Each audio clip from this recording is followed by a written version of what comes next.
शिवाय। मोह माया का जाल। दोस्तों, आज की कहानी बड़ी ही महत्वपूर्ण और शिक्षाप्रद होने वाली है। मेरा आपसे निवेदन है कि इस कहानी को पूरा सुनना और वीडियो के अंत में हमारे साथ बने रहना। दोस्तों, यह कहानी सुनने में आपको बड़ा ही आनंद आने वाला है, इसलिए इस कहानी को पूरा जरूर सुनिएगा। दोस्तों, बहुत पुराने समय की बात है कि एक बार सत्यव्रत नाम का एक सन्यासी अमरावती राज्य के राजा चंद्रवीर के राजमहल के बाहर पहुंच करके पहरेदारों से कहने लगा कि सुनो पहरेदार, आप अपने राजा के पास जाकर के कहो कि उनसे सत्यव्रत नाम का एक सन्यासी मिलना चाहता है। राजा चंद्रवीर उस समय अपने रंगमहल में राज नर्तकी चंद्रलेखा का नृत्य देख रहे थे। पहरेदार सन्यासी की बात को लेकर के वहीं पर पहुंचे जहां पर राजा राज नर्तकी का नृत्य देख रहा था। उस समय जो राजा था वह शराब के नशे में धुत था। पहरेदारों की बात को सुनकर के उसने कहा कि जाइए उस सन्यासी को बुला करके यही रंगमहल में लेकर के आइए। पहरेदार उस सन्यासी के पास गए और कहा कि महाराज ने आपको अंदर बुलाया है और कहा है कि यहीं पर उनको बुला करके लाइए। इस समय वह रंगमहल में हैं और नर्तकी का नृत्य देख रहे हैं। पहरेदारों की बात को सुनकर के वह जो सन्यासी थे उनको बड़ा आश्चर्य हुआ। वह कहने लगे कि ऐसा कैसे हो सकता है कि तुम्हारे राजा ने रंगमहल में मुझको बुलाया है। सन्यासी ने कहा कि राजा चंद्रवीर ने मुझे अपने रंगमहल में बुलवाया है। क्या मेरे जैसे सन्यासी को राग रंग की महफिल में रंगमहल में जाना चाहिए क्या? फिर मन ही मन कुछ निर्णय करने के बाद वह पहरेदारों से कहने लगा, ठीक है, चलो मुझे रंगमहल में ले चलो। पहरेदार सन्यासी को लेकर के राजा के रंगमहल में पहुंच गए। जैसे ही वह वहां पहुंचा, राजा कहने लगा, आइए सन्यासी महाराज, आपका हमारे रंगमहल में स्वागत है। और फिर राजा चंद्रवीर बड़े ही आदर सत्कार के साथ उस सन्यासी को अपनी बगल में बिठा लिया। राजा ने अपने गले से एक मणियों की माला निकाली और उसे निकाल करके वह जो सन्यासी थे सत्यव्रत उनके गले में डाल दिया और कहा कि महाराज, एक राजा की तरफ से यह तुच्छ भेंट आप स्वीकार कीजिए। और इसके बाद उन्होंने नर्तकी चंद्रलेखा से कहा कि चंद्रलेखा, नृत्य करते करते तुम रुक क्यों गई? देखती नहीं कि सन्यासी सत्यव्रत हमारे रंगमहल में पधारे हैं, इनके सामने अपनी नृत्य की कला का गुणगान प्रकट करो। चलो शुरू हो जाओ। आज्ञा पाकर के जो नर्तकी थी चंद्रलेखा ने एक बार फिर से नृत्य करना शुरू कर दिया। काफी देर तक नर्तकी चंद्रलेखा नाचती रही और जब उसने अपना नृत्य समाप्त किया तो सन्यासी सत्यव्रत ने राजा चंद्रवीर के द्वारा दी गई माला को राज नर्तकी को देते हुए कहा कि लो सुंदरी, हमारी ओर से यह माला को स्वीकार करो। चंद्रलेखा ने उसकी ओर आश्चर्य से देखा और चुपचाप वो माला ले ली। यह देख करके राजा चंद्रवीर कहने लगा कि तुमने क्या मूर्खता की सन्यासी, तुमने हमारा दिया हुआ उपहार इस नर्तकी को दे दिया। सन्यासी यह सुनकर के कहने लगा कि राजन, मूर्ख हम नहीं बल्कि आप हो। राजा यह सुनकर के क्रोधित होकर के कहने लगा, आप क्या बकते हो सन्यासी? सन्यासी कहने लगा, मैं ठीक कहता हूं राजन, तुम्हारे सामने राज नर्तकी अपनी नृत्य कला का प्रदर्शन कर रही थी, परंतु तुमने क्या किया? तुमने उसके इस गुण की प्रशंसा नहीं की। राजन, चंद्रलेखा ने जिस प्रकार का नृत्य किया है, ऐसा बेजोड़ नृत्य देख करके मैं उससे बहुत प्रभावित हुआ और इसीलिए मैंने यह माला चंद्रलेखा को उपहार के स्वरूप में दे दिया है। यह सुनकर के राजा चंद्रवीर मन ही मन सोचने लगा, यह सन्यासी तो बड़ा ही दुष्ट है, इसने हमारा दिया हुआ उपहार हमारे सामने ही चंद्रलेखा को दे दिया, ये तो हमारा अपमान है। सन्यासी सत्यव्रत, तुम इसी समय मेरे राज्य से दूर चले जाओ, इसी में तुम्हारी भलाई है। यदि तुम फिर कभी मुझे इस राज्य में दोबारा दिखाई दे गए तो मैं तुम्हारी गर्दन कटवा दूंगा, निकल जाओ यहां से। सन्यासी सत्यव्रत यह सुनकर के बोला, कहने लगा कि राजन शांत हो जाओ, मुझसे ऐसा कौन सा अपराध हो गया है? राजा ने कहा कि सन्यासी, तुमने मेरे द्वारा दी गई वस्तु को मेरे ही सामने दूसरे को दान में दे दिया, भला इससे बड़ा और क्या अपराध हो सकता है? तुम कोई सन्यासी नहीं हो, चले जाओ यहां से, फिर कभी दोबारा मेरी नजरों के सामने दिखाई मत पड़ना। राजा चंद्रवीर की बात को सुनकर के सन्यासी सत्यव्रत चुप रहा और रंगमहल के बाहर निकल करके चला गया। सत्यव्रत के जाने के बाद डर से कांपती हुई वह नर्तकी चंद्रलेखा माला वह राजा चंद्रवीर के चरणों में रख दिया। यह देख करके राजा चंद्रवीर कहने लगा कि चंद्रलेखा, सन्यासी इस माला को तुम्हें पुरस्कार के रूप में दे चुका है, अब इस पर हमारा कोई अधिकार नहीं है, तुम इसे अपने पास रख लो और यहां से चली जाओ। जो आज्ञा महाराज। इतना कह करके रंगमहल के बाहर आकर के वह नर्तकी विचार करने लगी कि मेरे कारण ही आज एक सन्यासी का बड़ा अपमान हुआ है। अभी शायद वह सन्यासी अधिक दूर नहीं गया होगा, मुझे उसकी तलाश करके उससे क्षमा मांगनी चाहिए। इस तरह से विचार करके वह तुरंत ही अपने रथ में बैठ करके उस सन्यासी सत्यव्रत की खोज में निकल पड़ी। अभी कुछ दूर जाने पर उसे सत्यव्रत जाता हुआ दिखाई दिया। वह तुरंत रथ से उतर करके सत्यव्रत के सामने जाकर के पहुंच गई और कहने लगी कि सन्यासी, मैं बहुत शर्मिंदा हूं। आज मेरे ही कारण तुम्हारा बड़ा अपमान हुआ है। मैं उसी के लिए तुमसे क्षमा मांगने आई हूं। यह सुनकर के सन्यासी कहने लगा, उसके लिए तुम्हें क्षमा मांगने की कोई जरूरत नहीं है। जब राजा चंद्रवीर ने मुझे रंगमहल में बुलवाया, उस समय समझ गया था कि आज कुछ घटित होने वाला है। इसमें तुम्हारा कोई दोष नहीं है, तुम आराम से प्रसन्न रहो। तभी चंद्रलेखा ने आगे बढ़ करके उस सन्यासी का हाथ पकड़ लिया और कहने लगी कि कुछ भी हो सन्यासी, अब मैं यहां से तभी वापस जाऊंगी जब तुम मुझे क्षमा कर दोगे। चंद्रलेखा के हाथ का स्पर्श पाते ही सन्यासी सत्यव्रत मानो मंत्र मुग्ध सा हो गया और कहने लगा कि चंद्रलेखा, मैं तुम्हें एक शर्त पर क्षमा कर सकता हूं। नर्तकी ने कहा कि बोलो सन्यासी, तुम कौन सी शर्त पर मुझे क्षमा करोगे? सन्यासी ने कहा कि यदि तुम मेरे साथ विवाह का प्रस्ताव स्वीकार कर लो और मेरी जीवन संगिनी बन जाओ, तभी मैं तुम्हारी माफी कर सकता हूं। नर्तकी यह सुनकर के हैरान हो गई और कहने लगी कि तुम यह क्या कह रहे हो सन्यासी? सन्यासी यह सुनकर के एकदम से कहने लगा कि अब मुझे तुम सन्यासी न कहो। तुम्हारे स्पर्श करते ही मेरा सन्यास टूट चुका है और मुझ पर तुम्हारे रूप का जादू चल चुका है। नर्तकी ने कहा कि ओह, यह तो बड़ा ही अनर्थ हो गया सत्यव्रत। यह असंभव है, क्योंकि यह बात है कि 5 वर्ष के लिए मैं उसी राजा के यहाँ राजनर्तकी के रूप में चुनी जा चुकी हूँ। 5 साल के बाद मेरे स्थान पर कोई नई राजनर्तकी चुन ली जाएगी, तभी मैं इस राज्य को छोड़ करके जा सकूंगी। सन्यासी ने कहा कि वो तो यह बात है चंद्रलेखा, आओ मेरे साथ, यहाँ से इस राज्य से दूर चल करके हम विवाह कर लेंगे। अगर तुम मेरे साथ चल सकती हो तो कोई बात नहीं, मैं अगले 5 साल तक तुम्हारा इंतजार करूंगा। नर्तकी कहने लगी, क्या 5 साल तक तुम मेरा इंतजार करोगे? सन्यासी ने कहा कि हाँ, चंद्रलेखा, तुम्हारे रूप सौंदर्य ने मेरे हृदय में ज्वालामुखी धधका दिया है। ऐसा सुन करके वह नर्तकी कहने लगी कि सत्यव्रत, मैं तुम्हारे प्रेम को स्वीकार करती हूँ।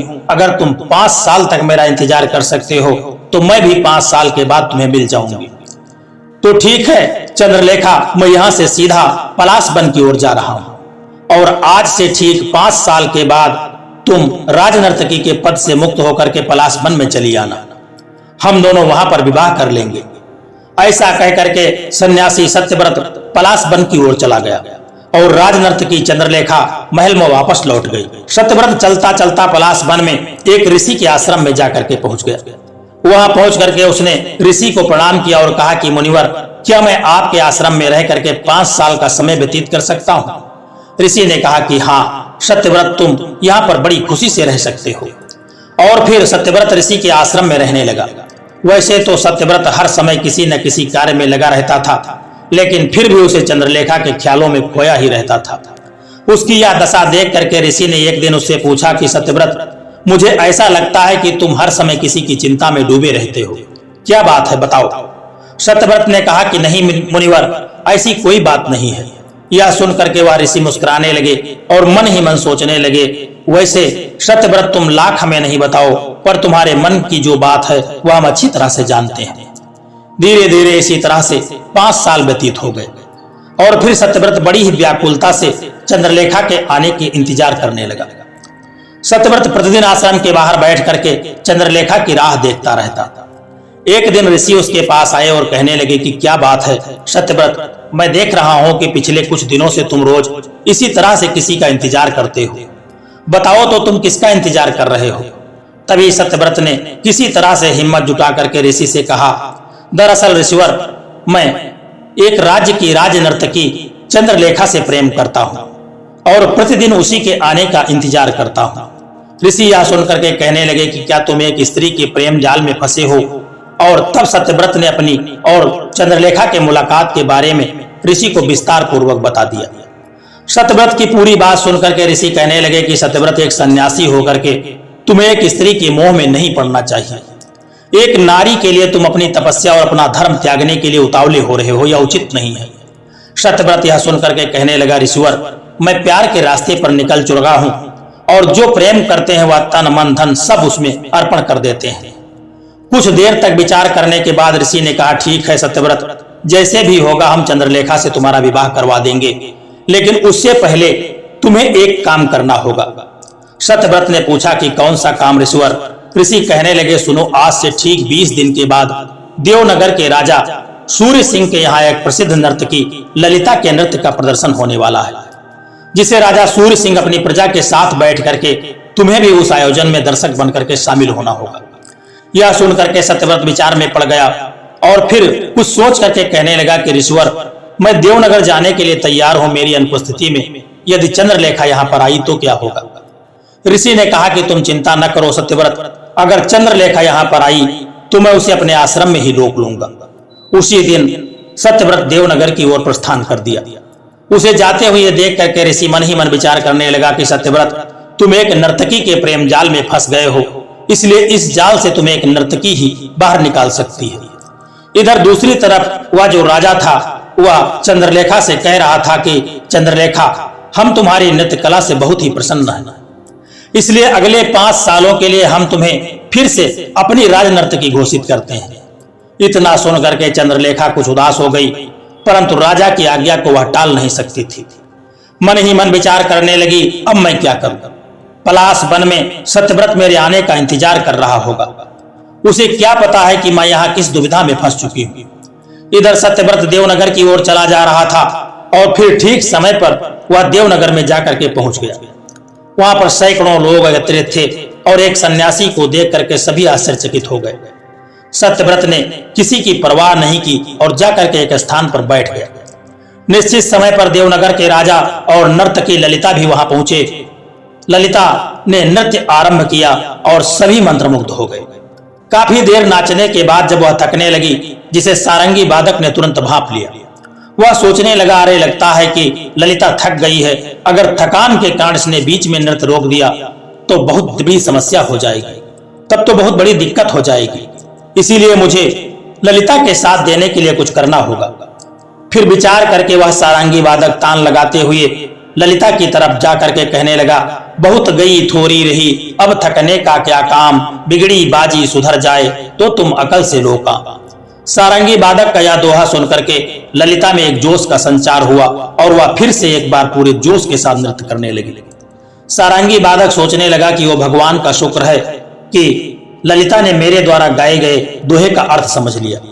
राजा और जनता ने तालियां बजा करके खुशी प्रकट की और सारंगी वादक ने थाल उठा करके लोगों के सामने रखा, जिसमें उन्होंने धन, असरफियां और कीमती अंगूठियां डाली।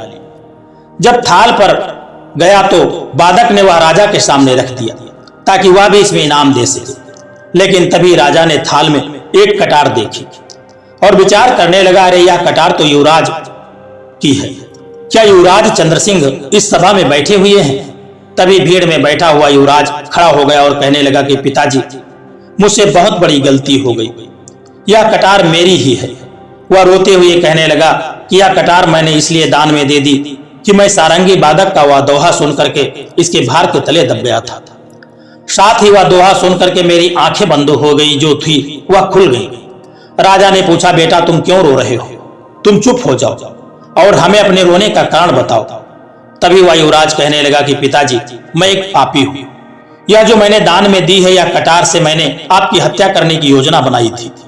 राजा इतना सुनकर के आश्चर्य से कहने लगा, यह तुम क्या कह रहे हो बेटा? युवराज ने सिर झुका करके कहा कि मैं सच कहता हूं, मैं बहुत दिनों से आपकी मृत्यु की कामना कर रहा था ताकि आपकी मृत्यु के पश्चात मैं राज सिंहासन को प्राप्त कर सकूं। लेकिन मेरी यह कामना पूरी नहीं हुई, तब मैंने यह सोचा कि उचित अवसर पाकर के मैं कटार से आपकी हत्या कर दूंगा। परंतु आज जब नृत्य करती हुई नर्तकी के सारंगी वादक ने यह दोहा गा करके कहा कि अब तो थोड़ा ही समय बचा है, इसलिए क्यों थकती हो, यह दोहा सुनते ही मुझे लगा कि यह दोहा मेरे लिए ही कहा गया है। राजगद्दी पर आसीन होने के लिए जब मैं इतने समय तक इंतजार कर चुका हूं, तो मुझे थोड़ा इंतजार और करना चाहिए। आखिरकार राज सिंहासन तो मुझे ही मिलना है, चाहे आज मिले या कल, और क्यों मैं आपकी हत्या का पाप कमाऊं। इस प्रकार से सारंगी वादक ने मुझे आपकी हत्या करने के पाप से बचा लिया है। यह सुनकर के राजा कहने लगा, युवराज, अच्छा हुआ कि तुमने उचित समय पर सद्बुद्धि को प्राप्त कर लिया और तुम्हें सद्बुद्धि आ गई। इस बात की मुझे खुशी है कि तुम बुद्धिमान हो गए हो। तुमने इतने साहस के साथ इस बात को स्वीकार किया है। इसके बाद राजा ने एक बार फिर से उस थाल की तरफ देखा। तभी राजा फिर से चकित रह गया, क्योंकि इस थाल में उन्हें एक हार दिखाई दिया। उस हार को देखते ही महाराज पहचान गए कि यह उनकी बेटी राजकुमारी का हार है। महाराज ने अपनी बेटी से पूछा कि बेटी, तुमने यह हार दान में क्यों दिया है? उसकी बेटी ने कहा कि पिताजी, सारंगी वादक के द्वारा जो दोहा कहा गया था उसने मेरी आंखें खोल दी। असल में बात यह थी कि मैं महामंत्री के बेटे आनंद के साथ बचपन से प्रेम करती हूँ और उससे विवाह करना चाहती हूँ, लेकिन जैसे ही हमारे कुल में यह प्रथा है कि कन्या जब तक 20 साल की नहीं हो जाती उसका विवाह नहीं किया जाता, परंतु मेरी आयु भी 16 साल की है। मेरा विवाह होने में 4 साल का समय अभी बाकी है, परंतु मैं अपने प्रेमी से विवाह करने के लिए इतनी आतुर थी कि और अधिक प्रतीक्षा नहीं कर सकती थी। मैं जल्दी ही मंत्री के बेटे के साथ राज्य से बाहर भाग करके विवाह करने वाली थी और मैंने इसका पक्का निर्णय भी कर लिया था। परंतु जब इस सारंगी वादक का दोहा सुना तो थोड़ी रह गई, अब थकने का क्या काम। तब मुझे लगा जैसे यह दोहा मेरे लिए कहा गया हो। मेरी आयु 16 साल की हो चुकी है, अब सिर्फ 4 साल ही व्यतीत करने हैं।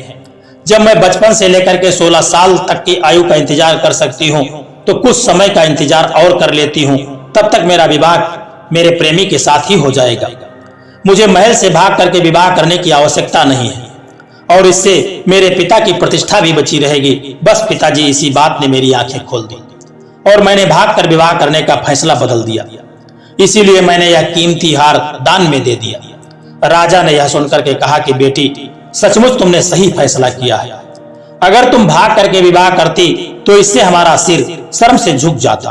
भगवान का लाख लाख शुक्र है कि तुम्हें भी सद्बुद्धि आ गई। इसके बाद वह राजा ने बहुत ही प्रसन्नता और खुशी के साथ सारंगी वादक से कहा कि सारंगी वादक, तुम्हारे कहे हुए दोहे के कारण हमारे पुत्र और पुत्री को सद्बुद्धि आ गई है, इसलिए हम तुम्हें बहुत प्रसन्न हैं और हम तुम्हें और तुम्हारी मंडली को हजारों स्वर्ण मुद्राएं इनाम में देना चाहते हैं। इधर जो वह सत्यव्रत था वह सब कुछ देख रहा था और फिर सभा समाप्त हो जाने के बाद वह भी वापस पलाश वन की ओर लौट पड़ा। कई दिनों की यात्रा करने के बाद जब वह पलाश वन में पहुंचा तो ऋषि ने उसका स्वागत करते हुए कहा कि आओ सत्यव्रत, कैसा रहा तुम्हारा सफर? सत्यव्रत कहने लगा, सब कुछ बहुत सी अच्छा था ऋषिवर, लेकिन मेरी समझ में एक बात नहीं आई कि आपने मुझे वहां पर भेजा ही क्यों था। उसकी बात सुन करके ऋषि मुस्कुराए और कहने लगे कि सत्यव्रत, अभी तक नहीं समझे तो सुनो। अच्छा यह बताओ कि वह सारंगी वादक के मुख से तुमने कौन सा दोहा सुना था? सत्यव्रत ने कहा कि ऋषिवर, उसने कहा था, बहुत गई थोड़ी रही, अब थकने का क्या काम, बिगड़ी बाजी सुधर जाए तो तुम अकल से लो काम। ऋषि ने कहा, सत्यव्रत, इस दोहे को सुन करके जब वहां के राजकुमार और राजकुमारी को सद्बुद्धि आ सकती है तो फिर तुम्हारी बंद आंखें क्यों नहीं खुली? क्या तुम उस दोहे का गहन अर्थ नहीं समझ पाए हो? सत्यव्रत ने कहा कि मैं आपकी बात नहीं समझा ऋषिवर। तभी ऋषि ने कहा कि सत्यव्रत, एक समय हुआ था कि जब तुम एक महान तपस्वी थी। तुम जहां भी जाते थे लोग तुम्हारे तपोबल के कारण तुम्हारा आदर किया करते थे, परंतु आज तुम एक नर्तकी के मोह पास में फंस चुके हो और तुम्हें उस सारंगी वादक की चेतावनी भी समझ में नहीं आ रही है। उस सारंगी वादक के दोहे में तुम्हारे लिए एक चेतावनी छुपी हुई है। अब थोड़ा समय ही रह गया है। जब तुमने इतना जीवन संन्यास में गुजारा है तो फिर वासना की तरफ क्यों भागते हो? सांसारिक जीवन का मोह छोड़ करके तुम प्रभु में ध्यान लगाओ, इसी में तुम्हारा कल्याण है। क्यों थोड़े दिनों के लिए वासना में डूब करके अपना जीवन बिगाड़ रहे हो? यह सुनकर के सत्यव्रत की आंखें खुल गई और वह कहने लगा कि ऋषिवर, मुझे क्षमा कर दो, मैं नहीं समझ पाया। मैं बहुत अधर्मी हूँ जो अपने धर्म को भूल करके चंद्रलेखा के मोह में अंधा हो गया था। सत्यव्रत उसी समय ऋषि का आशीर्वाद लेकर के पर्वत पर तपस्या करने के लिए निकल पड़ा। दूसरी ओर 5 साल बीत जाने के बाद राजनर्तकी चंद्रलेखा जब अपने पद से मुक्त हुई तो विचार करने लगी, अब मुझे पलाश वन चलना चाहिए। क्या पता इतने समय के बाद मुझे सन्यासी सत्यव्रत वहां पर मिल जाए। चंद्रलेखा उसी दिन पलाश वन की ओर चल पड़ी। पलाश वन में सत्यव्रत को खोजते खोजते उसे कई दिन बीत गए, लेकिन उसे सत्यव्रत नहीं मिला। तब तक खोजबीन करती हुई वह उसी ऋषि के पास पहुंच गई जहां पर सत्यव्रत रुका हुआ था। उसे देख करके ऋषि ने कहा कि आओ चंद्रलेखा। चंद्रलेखा ने बड़े आश्चर्य से कहा कि आप मुझे जानते हैं ऋषिवर? ऋषि कहने लगे कि हाँ चंद्रलेखा, और मैं तो यह भी जानता हूं कि तुम यहाँ पर सत्यव्रत को खोजने के लिए आई हो। चंद्रलेखा ने कहा कि तो फिर आप बताइए ना कि सत्यव्रत कहाँ है ऋषिवर। ऋषि ने कहा कि अब तो यहाँ पर वह नहीं है, वह तो पर्वत पर तपस्या में लीन बैठा होगा। तभी चंद्रलेखा ने कहा कि ऋषिवर, जब मेरा प्रेमी ही बैरागी हो गया तो आज से मैं भी सांसारिक जीवन का त्याग करती हूँ। और फिर चंद्रलेखा उसी दिन से एक सन्यासिनी का जीवन बिता लिया। अब चंद्रलेखा ने भी अपने जीवन का प्रभु की भक्ति में लीन कर दिया और उन्हीं की शरण में जाकर के कुछ दिनों के बाद वे दोनों भगवान के धाम में पहुंच गए। दोस्तों, यह कहानी आपको कैसी लगी है एक प्यारा सा कमेंट करके जरूर बताना। और यदि वीडियो आपको पसंद आया है, अच्छा लगा है, तो इस वीडियो को लाइक शेयर करना और चैनल को सब्सक्राइब करने की भी कृपा कर देना। जय श्री कृष्णा, राधे राधे।